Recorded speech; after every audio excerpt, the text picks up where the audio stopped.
Thank you for joining me today to learn what I consider it is essential every esthetician should know about the Kansa face wand. Here it is, a small wooden handled, bronze capped massage tool from ancient India.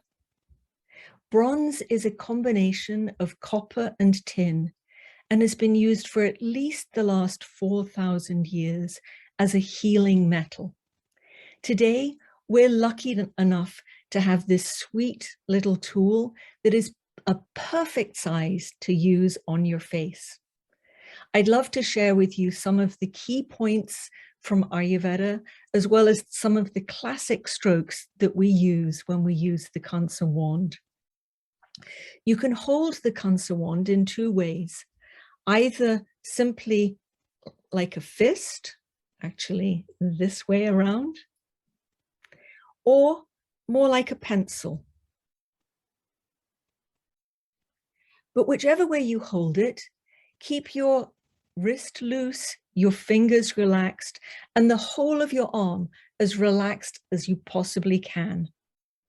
The pressure is only that of a 1 or a 2 on Tracy Walton's scale, which means when the Kansa wand moves on the face, that was a little too hard, you shouldn't even hardly see the skin move at all, which means that these strokes are safe to use on very young children, on the elderly and the frail, and even seriously ill people.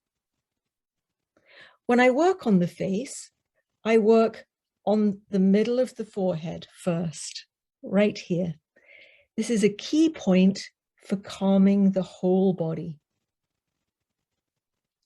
I continue to do zigzags perpendicular to those fine lines that form on the face. I visit those 11s at the root of the nose. And then I end with a very classic movement from the Ayurvedic system, making the sign of infinity on the whole of the forehead. I'm only going to show you the strokes and points briefly, but if you were working on a client, you could visit a point such as the temple and make 30 little strokes, 30 little circles. And with the strokes, those can be repeated up to 7 times. When it comes to working around the eyes, you want to move a little more firmly as you come over the eye and super lightly as you come back to the midline. So that's firmly over the eye, very gently as you come back to the midline. And then you go the other way around.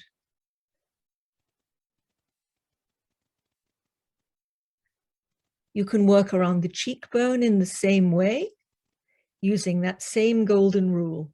A little firmer as you come out and away, super lightly as you come back down towards the midline.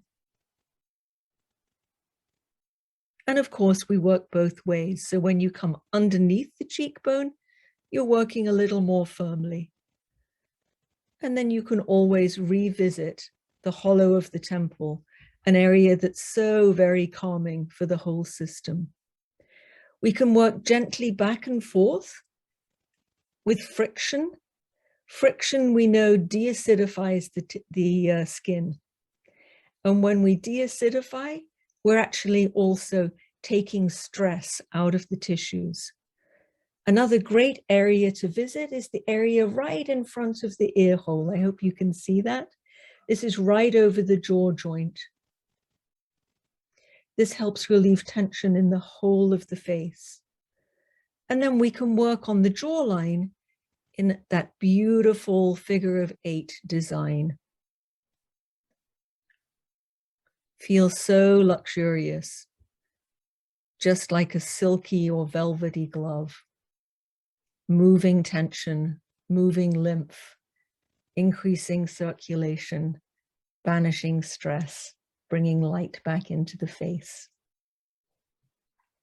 We would work on the opposite side of the face, of course, and we would do those movements all in reverse so that we would end up back in the middle of the forehead.